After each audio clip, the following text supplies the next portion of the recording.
है तो बहुत उत्तम।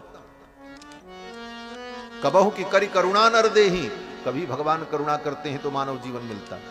84 लाख योनियों में सर्वोत्तम योनि है मानव योनि, इससे बढ़ करके कोई योनि नहीं हो सकती। लेकिन ये सब होते हुए भी इसमें एक कमी है। बोले कमी क्या है? बोले कब आपके हाथ से बाजी चली जाए इसका कोई ठिकाना नहीं।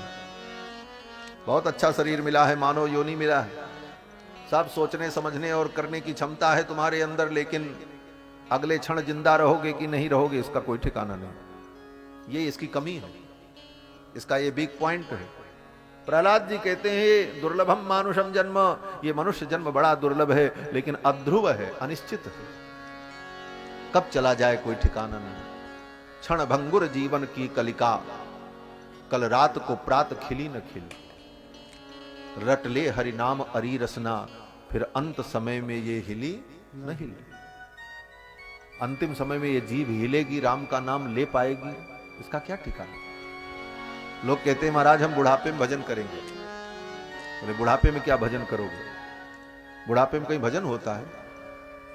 बुढ़ापे में मुंह में एक भी दांत नहीं रहेगा, राम राम कहोगे तो आम आम निकलेगा, राम भी नहीं कह पाओगे। मुंह में एक भी दांत नहीं, राम राम कहो तो आम आम निकले, और राम कहने की हिम्मत नहीं होगी। क्यों? बोले कभी कमर में दर्द, कभी घुटने में दर्द, कभी पेट में दर्द, कभी कहीं दर्द। नाना प्रकार की व्याधियां उस समय जब घेर लेती हैं तो व्यक्ति अपने व्याधि से मुक्ति की सोचता है, भगवान का स्मरण कहां होता। हाँ चिल्ला करके दुख में भले करे हा राम अरे राम, कहर कहर करके रो रो करके कर ले, वो बात अलग है, लेकिन उसका क्या मूल्य होगा? बुढ़ापे में भगवान का भजन करने चलोगे तो भगवान भी क्या कहेंगे? क्या कहेंगे? बोले एक सज्जन हमारे यहां आए अयोध्या में महाराज, हमारे गुरु जी के पास। बूढ़े थे, रिटायर हो गए, किसी विभाग में काम करते, 70 वर्ष की अवस्था में आए। बोले महाराज अब दुनिया के सारे काम से मुक्त हो गए, बेटे भी अपने अपने काम में लगे हैं और हमारी उनको कोई अब जरूरत भी नहीं है, इसलिए अब तो हम यहीं रह करके भजन करेंगे और आपकी सेवा करेंगे। तो महाराज जी ने कहा कि अब तुम क्या सेवा करोगे, तुम हम ही से सेवा करवाओगे, अब तुम सेवा करने लायक रहे कहां? जब सेवा करने लायक थे तब तो तुमने अपनी जवानी, अपना जीवन, अपना धन अपने बेटों को दिया, तो ये बुढ़ापा भी अपने बेटों को जाकर के दो, मेरे सिर पे मत पड़ो। डांट करके भगा दिया। बोले जिसको तुमने अपना जीवन दिया, अपना सर्वस्व दिया, ये बुढ़ापा भी उसी के सिर पे डालो। अब आयो भजन करने, भगवान भी क्या सोचेंगे कि जीवन भर तो सबको दिया और जब किसी ने नहीं पूछा तब मेरी शरण में आया। ये बात अलग है कि भगवान परम कृपालु हैं, भगवान दयालु हैं, कैसे भी उनका भजन करो कल्याण होगा, लेकिन विचार करना क्या ये उचित है? उचित तो ये है कि जन्म से ही, बचपन से ही, जब से संभल जाए उसी समय से भगवान की भक्ति में लग जाए। कौमार आचरित प्राज्ञो धर्मान भागवतानि, दुर्लभम मानुषम जन्म ततप्यद्रो मर्धदम। प्रहलाद जी ये भी कहते हैं सुखमैन्द्रिकम दैत्या देह योगेन देहिनाम सर्वत्र लभते दैवाद यथा दुःखमयत्नतः, सर्वत्र लभ्यते दैवाद यथा दुःखमयत्नतः। प्रहलाद जी कहते हैं हे असुर बालकों, सुख प्राप्त करने के लिए भी बहुत परेशान नहीं होना चाहिए। क्यों? प्रहलाद जी कहते हैं इंद्रियों से जो सुख मिलता है, संसार का जो सुख है, भोग है, इसके लिए भी प्रयास करने की कोई जरूरत नहीं। क्यों? बोले यह भी प्रारब्ध से तुम्हें मिलेगा। किस प्रकार से? बोले यथा दुःखमयत्नतः। ये बड़ा सुंदर तर्क है प्रहलाद जी का, इस तर्क पर आप भी विचार करना। यथा दुःखमयत्नतः, कोई भी संसार का व्यक्ति, अज्ञानी से अज्ञानी व्यक्ति दुख प्राप्त करने के लिए कोई यत्न नहीं करता, कोई प्रयास नहीं करता। आप दुख प्राप्त करने के लिए कभी कोई प्रयास नहीं करते। दुख प्राप्त करने के लिए आप पैसा नहीं खर्चा करते। दुख प्राप्त करने के लिए आप किसी से निवेदन नहीं करते। दुख प्राप्त करने के लिए आप कोई संसाधन एकत्रित नहीं करते। यहां तक कि दुख प्राप्त करने के लिए आप भगवान से प्रार्थना भी नहीं करते कि हे प्रभु आप मुझे दुख दे दो। कोई करता है? नहीं करता। दुख के लिए आप कोई साधन नहीं करते हैं, फिर भी दुख आपके जीवन में आता है। आयत्नतः, बिना यत्न किए आता है। उसी प्रकार से बिना यत्न किए सुख भी आएगा, तय है। कैसे आएगा? प्रहलाद जी कहते हैं, देह योगेन देहिनाम सर्वत्र लभ्यते दैवात। दैवात माने प्रारब्ध के द्वारा। तुम्हारे प्रारब्ध में जितना सुख लिखा है और जितना दुख लिखा है, वो सुख दुख दोनों आएंगे। समय आने पर सुख आ जाएगा, समय आने पर दुख आ जाएगा। आप चाहे कितना भी प्रयास करो और कुछ ना करो, फिर भी वो आएगा। एक पंडित जी थे, लक्ष्मी जी की आराधना की कि हमें धन प्राप्त हो, बेटी का ब्याह करना है। चले गए तपस्या करने की, तपस्या करके लक्ष्मी को प्रसन्न करें, फिर धन मिलेगा तो बेटी का ब्याह करेंगे। अब आराधना करने में उनको बरसों लग गया।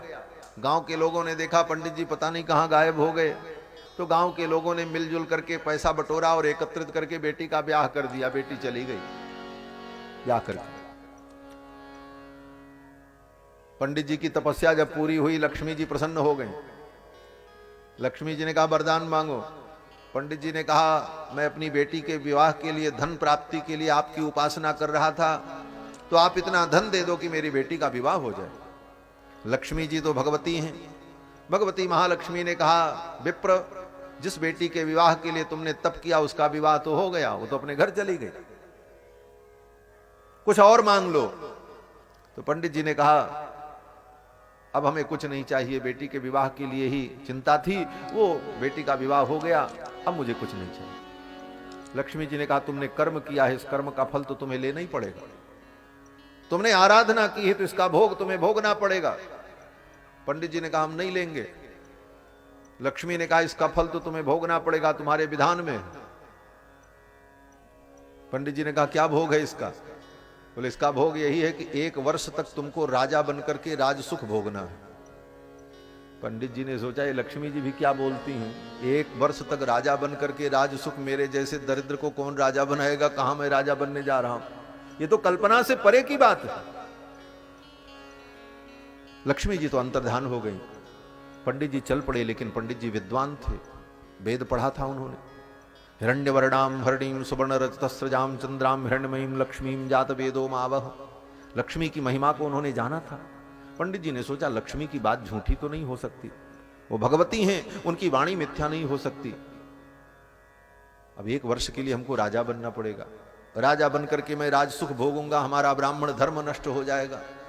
हमारा जीवन तो तपस्या के लिए है, ब्राह्मण का जीवन तपोमय होना चाहिए, मैं क्या करूं?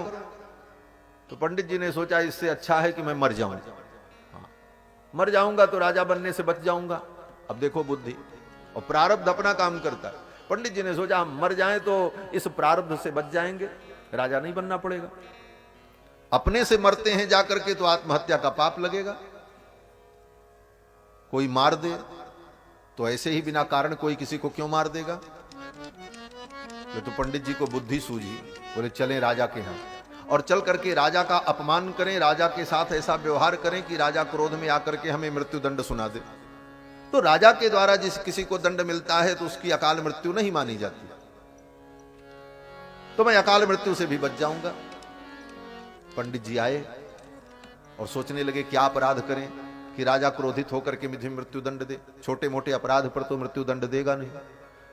तो पंडित जी को बुद्धि आई, सभा में पहुंचे, राजा दरबार में बैठा था, अपने सिंहासन पर दरबार लगा था।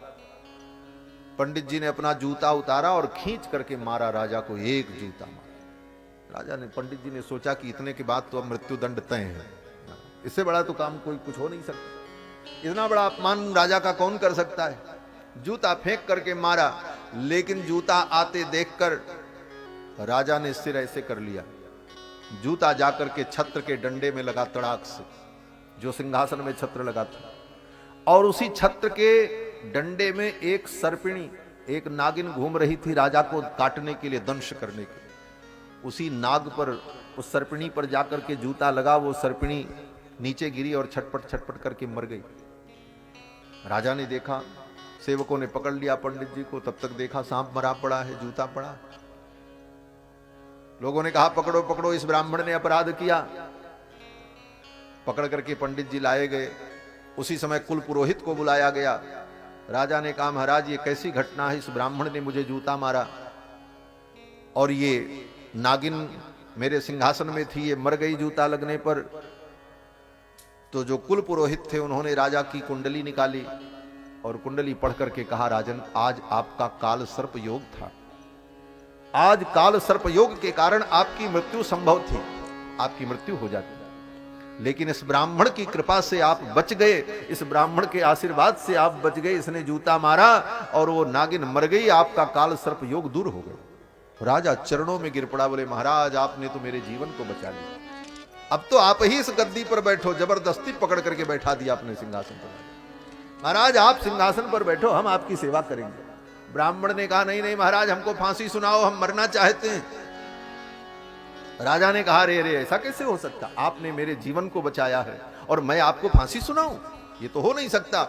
आप मेरे गद्दी पर बैठो, मैं आपकी सेवा करूंगा, आप ब्राह्मण हो, आचार्य हो। अब तो राजा की ऐसी श्रद्धा उमड़ी, महाराज चरणों में लौट गया। और ब्राह्मण तो ऐसा प्राणी है इस पृथ्वी का कि थोड़ी सी कोई श्रद्धा प्रकट कर दे और सम्मान कर दे तो ब्राह्मण रीझ जाता है, उसके पास और कुछ नहीं। ब्राह्मण केवल सम्मान का भूखा है और श्रद्धा का भूखा है और उसे कुछ नहीं चाहिए। अगर कोई झूठी भी श्रद्धा दिखा दे तो उसके ऊपर वो कृपा कर देता है, भले उससे उसका नुकसान हो जाए। यही ब्राह्मण का धर्म है। तो ब्राह्मण को दया आ गई। ब्राह्मण ने कहा जब इतनी सेवाएं करने को तैयार है मैं इसको क्या कहूं। अब तो महाराज राजा उस ब्राह्मण की रोज सेवा करे, सिंहासन पर बैठावे, साथ में घुमावे रथ में लेकर के। धीरे धीरे राज सुख भोगते भोगते बड़ा मजा आने लगा। पंडित जी को भूल गए सब पुरानी बातें। 1 साल तक राज सुख भोगा। राजा शिकार खेलने जाए तो इनको ले सके साथ में लेकर के जाए, आप चलो, साथ में जाते। जंगल में वस्त्रावास लगा, दोनों के पलंग अगल बगल ही लगते थे। इधर राजा इधर महाराज पंडित जी दोनों लोग। रात में जंगल में वस्त्रावास लगा था, शिविर लगा था, वहीं पर विश्राम कर रहे थे। सैनिक लोग चारों तरफ लगे थे। रात्रि में एक सर्प जंगल से कहीं से घूमते हुए उस शिविर में घुस गया। खुरखुर की आवाज हुई। राजा तो गहरी नींद में सो रहा था, पंडित जी की नींद खुल गई। देखा ये सर्प तो राजा की ओर जा रहा है।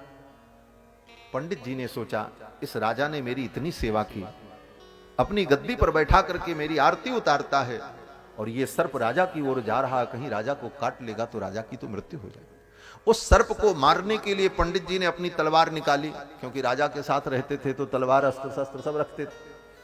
ज्यों ही तलवार निकाली, खर्र से सांप तो भाग गया, लेकिन खर्र की आवाज होते ही राजा की नींद खुल गई। राजा ने देखा पंडित जी ने अपनी तलवार निकाल रखी। राजा की बुद्धि बदल गई।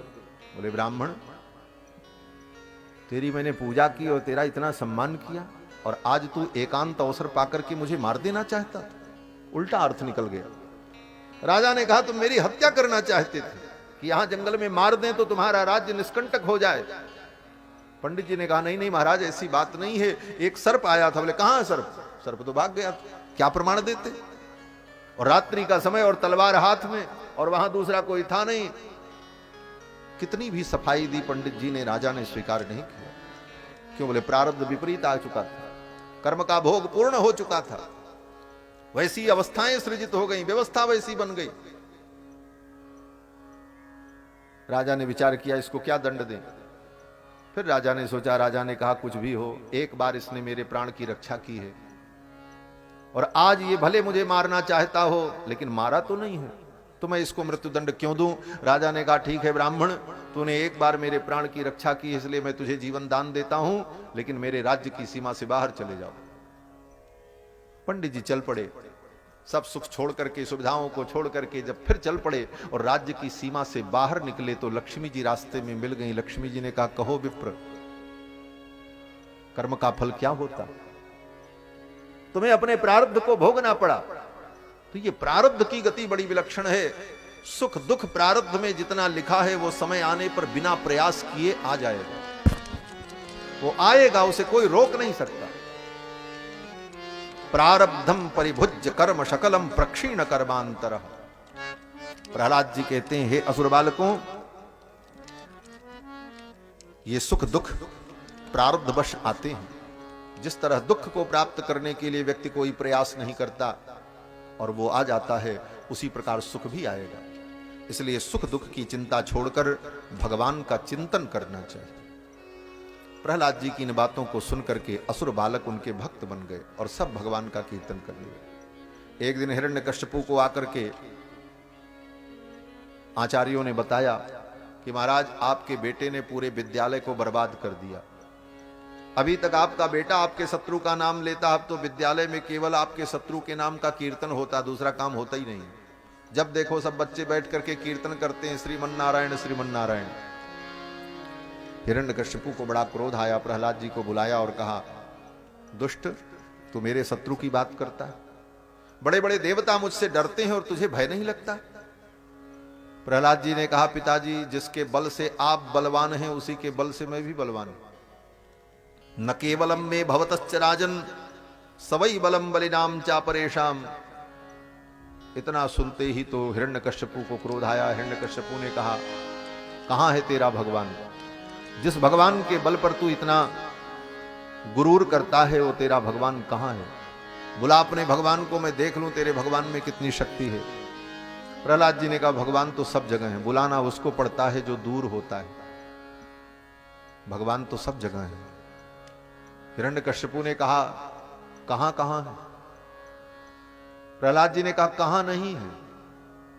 हम में, तुम में, खड़क खंभ में, हमारे अंदर, तुम्हारे अंदर, तुम्हारी इस तलवार के अंदर, इस खंभे के अंदर, सब जगह भगवान है। अंतर बहिश्च तत्सर्वम व्याप्य नारायण स्थितः। अंदर बाहर सब जगह व्यवस्थित होकर के परमात्मा अवस्थित है।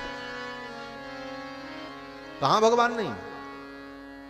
हिरण्यकश्यपु ने कहा, क्या इस खंभे में भी भगवान है? तेरा परमात्मा इस खंभे में भी है? प्रहलाद जी ने कहा, है, जो सब जगह है वो इस खंभे में भी है।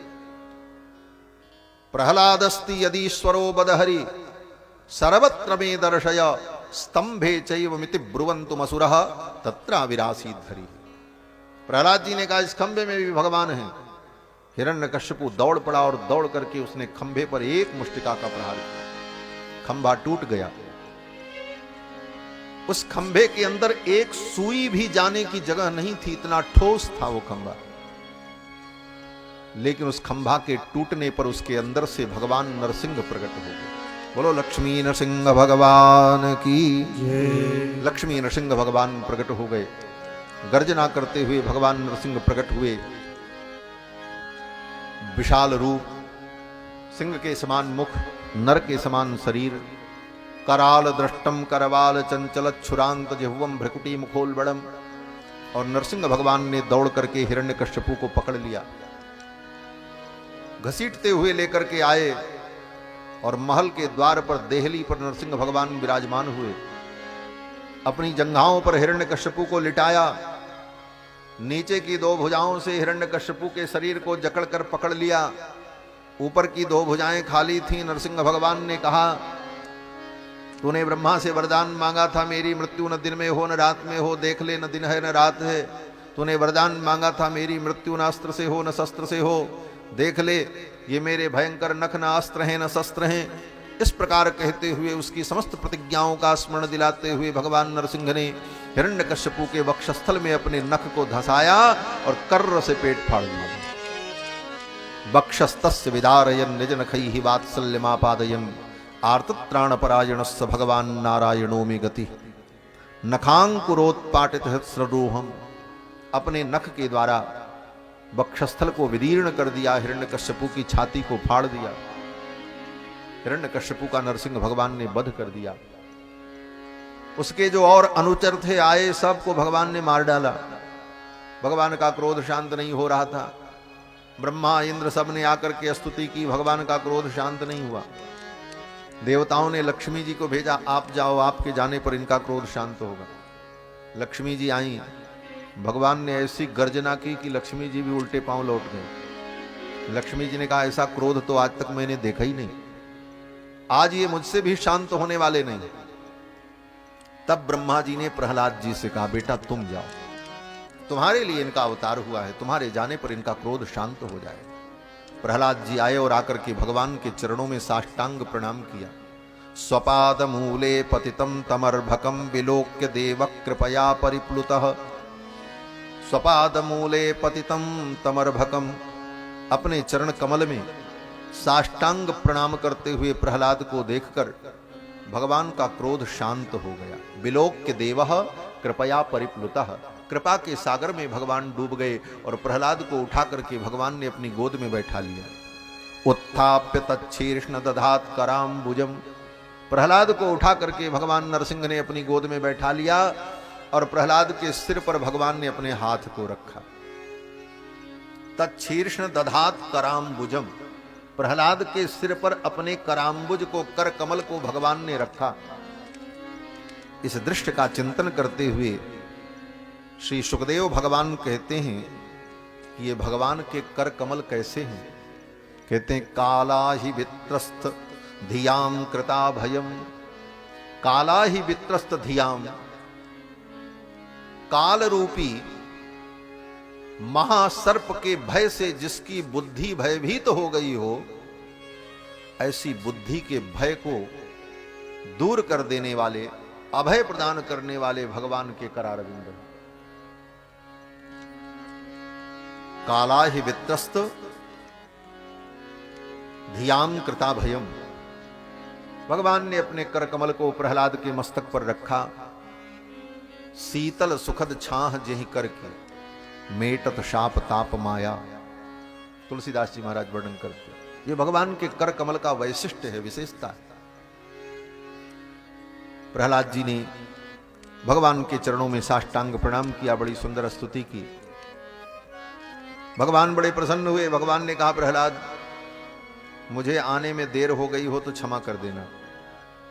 भगवान ने कभी किसी भक्त से क्षमा नहीं मांगी है, भक्त ही भगवान से क्षमा याचना में करते हैं, लेकिन प्रहलाद जी ऐसे भक्त हैं जिनसे भगवान ने क्षमा मांगी। भगवान ने कहा प्रहलाद, कहां तुम्हारी ये छोटी अवस्था, 5 वर्ष की अवस्था, कहां इस दुष्ट की दारुण यातनाएं, लेकिन तुम्हारे आर्त वचन को सुनकर मैं दौड़ता हुआ आया हूं। अगर कहीं आने में मुझे विलंब हुआ हो तो बेटा मुझे क्षमा कर देना। ये भक्त वत्सलता भगवान। भगवान कहते हैं क्षंतव्य मंग यदि में समय विलंब, अगर आने में मुझे विलंब हुआ हो तो बेटा क्षमा कर देना। क्वेदम बपुः क्वच वय सुकुमार में तत् क्वैताह प्रमत्त कृत दारुण यातनास्ते, कहां इस दुष्ट की दारुण यातनाएं और कहां तुम्हारा सुकुमार शरीर। लेकिन श्रुत्वा त्वदार्ति वचनम झटिति प्रयातः, तुम्हारे वचन को सुन करके मैं झट से आया हूं, दौड़ते हुए आया हूं। झटिति प्रयातः, फिर भी आने में अगर विलंब हुआ तो बेटा क्षमा करना। प्रहलाद जी कहते हैं प्रभु क्षमा तो मुझे मांगनी चाहिए। भक्त भगवान का बड़ा सुंदर संवाद हुआ। भगवान ने कहा वरदान मांगो, मैं तुम्हारे ऊपर प्रसन्न हूं, वरदान मांगो। कहो तो मैं तुमको ब्रह्मा बना दूं, शंकर बना दूं। ब्रह्मत्वम वा शिवत्वम वा विष्णुत्वम वापि दीयते, कहो तो मैं तुमको ब्रह्मा बना दूं, शंकर बना दूं, इंद्र बना दूं, जो कहो। भगवान तो सर्वसमर्थ हैं, उनके लिए असंभव क्या। बोले ब्रह्मा बनाने के लिए पहले वाले ब्रह्मा को हटाना पड़ेगा। बोले हटाना नहीं पड़ेगा। क्यों? बोले भगवान सर्वसमर्थ हैं, दूसरा ब्रह्मांड बना करके दूसरे ब्रह्मांड का ब्रह्मा बना देंगे। उनके लिए क्या है? एक नया पद सृजित हो जाएगा। परमात्मा सर्वसमर्थ हैं, उनके लिए कुछ असंभव नहीं। कर्तुम अकर्तुम अन्यथा कर्तुम समर्थ हैं भगवान। भगवान ने कहा तुम्हें मैं ब्रह्मा बना दूं, शंकर बना दूं। प्रहलाद जी ने कहा हमको कुछ नहीं बनना है, हम जो हैं सोई ठीक, हम तो आपके दास हैं। भगवान ने कहा कोई और वरदान मांग लो। तो प्रहलाद जी ने बड़ी अद्भुत बात कही है, जो भागवत का सार है, जो हमको आपको जीवन में समझना चाहिए। प्रहलाद जी कहते हैं प्रभु, जो भक्त आपसे कुछ मांगता है वो आपका भक्त होता ही नहीं है। खारिज कर दिया पूरे प्रसंग को। प्रहलाद जी कहते हैं जो भक्त आपसे कुछ मांगता है वो आपका भक्त नहीं होता। तो भगवान ने कहा क्या होता है? प्रहलाद जी ने कहा वो बनिया होता है। यस्त आशीष आशास्ते न सभृत्य सवई बणिक, वो भृत्य नहीं है, वो आपका दास नहीं है, वो आपका भक्त नहीं है, वो बनिया है, बणिक है। क्यों? बोले बनिया जैसे व्यापार करता है, माल लेता है, पैसा देता है, पैसा लेता है, माल देता है, उसी प्रकार जो आपकी भक्ति करे और भक्ति के बदले में आपसे कुछ मांग ले, वो आपका भक्त है ही नहीं है, वो तो बनिया है, वो आपसे व्यापार कर रहा है। भगवान व्यापार की वस्तु नहीं है, भगवान प्यार की वस्तु है। व्यापार और प्यार में अंतर होता है। व्यापार में आदान प्रदान होता है, व्यापार में स्वार्थ होता है और प्यार में समर्पण होता है। प्यार में अपने प्रियतम का तर्पण होता है, प्यार में अपने प्रियतम को अपना सब कुछ अर्पण होता है और प्यार में अपने प्रियतम को सर्वस्व समर्पण होता है। प्यार और व्यापार में यही अंतर है। भक्ति क्या है? बोले प्रेम है। प्रहलाद जी कहते हैं, हे प्रभु, जो भक्त आपसे कुछ मांगता है वो आपका भक्त नहीं होता, इसलिए मैं आपसे क्या मांगू? ऐसी निष्कामता प्रहलाद जी। भगवान ने कहा, प्रहलाद मेरी प्रसन्नता के लिए मांगो। भगवान भी अड़ गए। भगवान ने कहा, मेरी प्रसन्नता के लिए मांगो, मैं तुम्हें कुछ दूंगा तो मुझे प्रसन्नता होगी, इसलिए मांग लो। मैं जानता हूं तुम्हें कुछ नहीं चाहिए। प्रहलाद जी ने कहा, ऐसी बात है, आप मुझे दे करके क्यों प्रसन्न होना चाहते हो? तो भगवान ने कहा, प्रहलाद, ये संसार के भिखारियों को देते देते तो मैं थक गया। दाता एक राम, भिखारी सारी दुनिया। भगवान कहते हैं, इन संसार के भिखारियों को देते देते मैं थक गया। बोले, संसार में बड़े बड़े भिखारी हैं महाराज, जो BMW से चलते हैं, वो भी भिखारी हैं। क्यों? बोले, मंदिर में जाते हैं तो भीख ही मांगते हैं भगवान से। एक भिखारी मंदिर के दरवाजे पर भीख मांग रहा था। एक बाबू साहब BMW से उतरे, मंदिर में जाने लगे। उस भिखारी ने कहा, साहब कुछ दे दो। उन्होंने कहा, लौट करके आते हैं तो देते हैं। मंदिर में गए और मंदिर में जाकर के भगवान के सामने स्तुति करने लगे, महाराज इतने करोड़ का मुनाफा हो जाता मेरा, आप कृपा करो इस नुकसान से हम बच जाएं।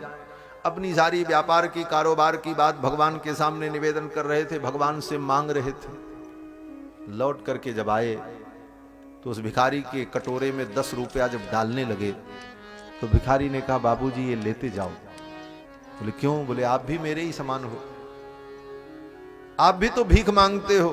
बोले, अरे मैं भीख मांगता हूं, मैं उद्योगपति हूं। उस भिखारी ने कहा, अभी आप भगवान के सामने भीख ही तो मांग रहे थे, तो तुम्हारे में और हमारे में अंतर क्या है? तुमसे अच्छा तो मैं हूं कि कम से कम भगवान से नहीं मांगता हूं, भगवान के द्वार पर बैठा रहता हूं, मांग करके काम चला लेता हूं। तुम तो मुझसे भी बड़े भिखारी हो कि जिसने आज तक तुमको दिया उसी से फिर भीख मांगने गए। भरोसा नहीं तुम। बंधुओं, भगवान से मांगने की जरूरत नहीं, भगवान बिना मांगे देते।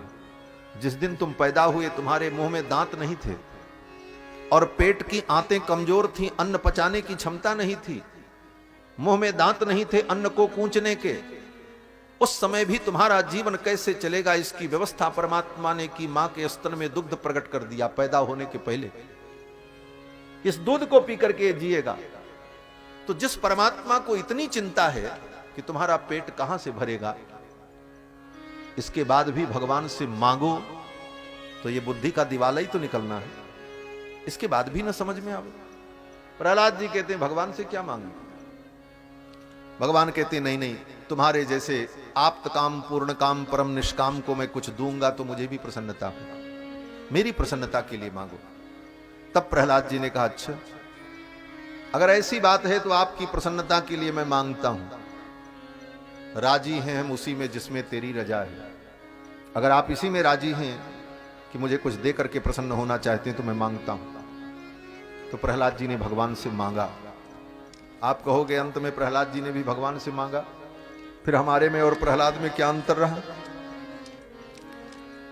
लेकिन सुन करके आपको आश्चर्य होगा कि प्रहलाद जी ने भगवान से क्या मांगा। भगवान भी नहीं सोच पाए कि प्रहलाद क्या मांगेगा। प्रहलाद जी ने भगवान से कहा, प्रभु यदि राशि समे कामान वरास्तम वरदर्शभ। हे भगवान, यदि आप मुझे वरदान देना चाहते हैं तो आज मैं आपसे यही वरदान मांगता हूं। क्या वरदान? बोले, कामानाम हृदय संरोहम भवतस्तु वृणे वरम। आज मैं आपसे यही वरदान मांगता हूं, आप यही वरदान दे दीजिए कि आज के बाद कभी भी मेरे मन में कुछ मांगने की इच्छा न हो। यही वरदान दे दीजिए। क्या मांगा कि आज के बाद कभी मेरे मन में आपसे कुछ मांगने की इच्छा ही न पैदा हो, यही वरदान दीजिए। कितने चतुर हैं प्रहलाद जी, 5 वर्ष के बालक। और चतुर क्यों न हो, किसी अरे गहरे के चेला नहीं है, देवर्षि नारद के शिष्य हैं महाराज। नारद जी ने इनको ज्ञान दिया, साधारण गुरु के चेला। शिष्य की विशेषता ही ये सिद्ध कर देती है किस गुरु का शिष्य होगा। जिस शिष्य में ये चमत्कार है उसका गुरु कितना अद्भुत होगा। प्रहलाद जी महाराज कहते हैं, प्रभु ये वरदान आप दीजिए, कामानाम हृत समरोहम भवतस्तु वृणे वरम। मैं यही वरदान चाहता हूं कि मेरी कामनाओं का सदा सदा के लिए अंत हो जाए, कभी मेरे मन में कुछ मांगने की इच्छा ही ना। भगवान ने कहा तथास्तु। फिर भगवान जब चलने लगे तो प्रहलाद जी ने एक बात और कही। प्रहलाद जी ने कहा, प्रभु एक निवेदन है। बोले क्या? प्रहलाद जी ने कहा, मेरे पिता ने आपको बहुत गालियां दी, अपशब्द कहे, मेरे पिता को आप क्षमा कर देना, मेरे पिता का कल्याण हो, मैं चाहता हूं। भगवान रो पड़े, नरसिंह भगवान। नरसिंह भगवान की आंखों से अश्रु आ गए। धन्य है प्रहलाद तू, इसी को भक्त कहते हैं। भगवान का भक्त कौन? बोले जो अपने शत्रु के भी कल्याण की कामना करे, वही भगवान का भक्त है। जिसके दिमाग में शत्रु और मित्र के भाव अभी बचे हैं, इसका मतलब अभी उसकी भगवान की भक्ति पूरी नहीं है। जो भगवान के परम भक्त होते हैं वो किसी को अपना शत्रु मानते ही नहीं। दुनिया भले उनको शत्रु माने, वो किसी को अपना शत्रु नहीं मानते, वो अजात शत्रु हैं। प्रहलाद जी कहते हैं, मेरे पिता का कल्याण हो, मेरे पिता ने आपको बहुत गालियां दी। प्रहलाद जी ने कहा, बेटा उस पिता ने तुम्हें इतना सताया और तुम उसका कल्याण चाहते हो? प्रहलाद जी ने कहा, प्रभु मैं इसलिए कल्याण चाहता हूं कि अगर मेरे पिता का कल्याण नहीं हुआ तो मेरा पुत्र होना व्यर्थ हो जाए। क्यों? बोले पुत्र किसे कहते हैं? बोले पुम नाम नरकात त्रायते इति पुत्र। पुत्र उसे कहते हैं जो अपने पिता को नरक में जाने से बचा ले। पिता कितना भी बड़ा पापी क्यों न हो, लेकिन पुत्र इतना धर्मात्मा हो जाए कि अपने धर्म के बल से पिता को नरक में जाने से बचा ले, वही पुत्र है, उसी को पुत्र कहते हैं। प्रहलाद जी कहते हैं, अगर मेरे पिता नरक चले गए तो मेरा पुत्र होना व्यर्थ हो जाएगा। इसलिए हे भगवान, मेरे पिता को आप क्षमा कर दो, उनके ऊपर कृपा करो। ये भावना देखकर, ये साधुता देखकर भगवान द्रवीभूत हो गए और भगवान ने कहा, प्रहलाद और ब्रह्मांड के सभी देवता और सभी प्राणी आज मेरा उद्घोष सुन लें। भगवान कहते हैं, आज मैं नया संविधान बनाने जा रहा हूं। और संविधान क्या बनाने जा रहा हूं? संविधान संशोधन करने जा रहा हूं। कोई कानून पहले से बन जाए लेकिन उसमें परिवर्तन की आवश्यकता हो तो उसे संविधान संशोधन कहा जाता है। भगवान ने कहा, आज मैं एक संविधान संशोधन करने जा रहा हूं। बोले क्या संविधान संशोधन? भगवान ने कहा, आज तक यही संविधान था कि काहू न को सुख दुख कर दाता, निज कृत कर्म भोग सब भ्राता। कोई किसी को सुख दुख नहीं देता, अपने अपने कर्मों का फल सबको भोगना पड़ता है, अपने अपने कर्मों के अनुसार सबको सुख दुख भोगना पड़ता है। लेकिन हे प्रहलाद, आज मैं ये विशेष नियम बना रहा हूं कि कोई कितना बड़ा भी पापी क्यों न हो, दुष्टात्मा हो, पापात्मा हो, लेकिन उसके घर में तुम्हारे जैसा भक्त अगर उत्पन्न हो जाए तो उसकी 21 पीढ़ी का मैं उद्धार कर देता हूं। ये भगवान ने विशेष वरदान दिया है।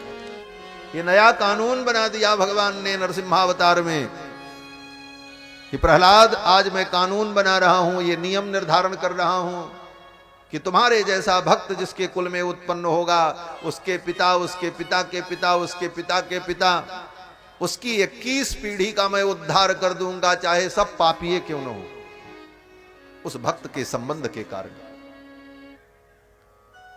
और बाकायदे भगवान ने कहा, त्रिहि सप्तभिः पिता पूतः पितृभिः सहते नगः।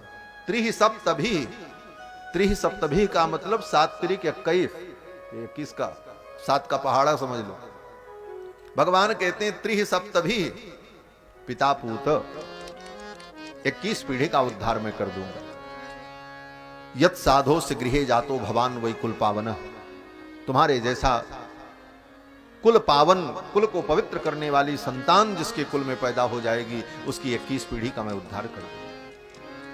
भगवान ने प्रहलाद जी को यह वरदान दिया और चलते चलते भगवान ने प्रहलाद को एक बात और कही, बेटा आज तो मैंने तेरे पिता को मार दिया क्रोध में, लेकिन जाओ आज मैं वचन देता हूं, तुम्हारे वंश में उत्पन्न होने वाले तुम्हारे किसी संबंधी का मैं अब वध नहीं करूंगा। और भगवान ने इस वचन का निर्वाह किया। कृष्णावतार में बाणासुर से भगवान का युद्ध हुआ और बाणासुर को भगवान ने छोड़ दिया। और क्यों छोड़ा? बाणासुर को छोड़ते हुए भगवान ने कहा, जाओ मैं तुमको इसलिए छोड़ रहा हूं कि तुम्हारे प्रपितामह जो थे वो मेरे परम भक्त थे प्रहलाद, और उनको मैंने वचन दिया था नरसिंहावतार में, इसलिए मैं आज तुमको छोड़ रहा हूं। यही कह करके भगवान कृष्ण ने बाणासुर को छोड़ दिया। बाणासुर के पिता महाराज बलि, बलि के पिता विरोचन और विरोचन के पिता प्रहलाद। प्रहलाद के प्रपौत्र को बाणासुर को भगवान ने छोड़ दिया था कृष्णावतार में, मारा नहीं। क्यों? क्योंकि मेरे भक्त के वंश में उत्पन्न है। भगवान ने बड़ी कृपा की। ये सब चरित्र सुखदेव जी ने राजा परीक्षित को सुनाया।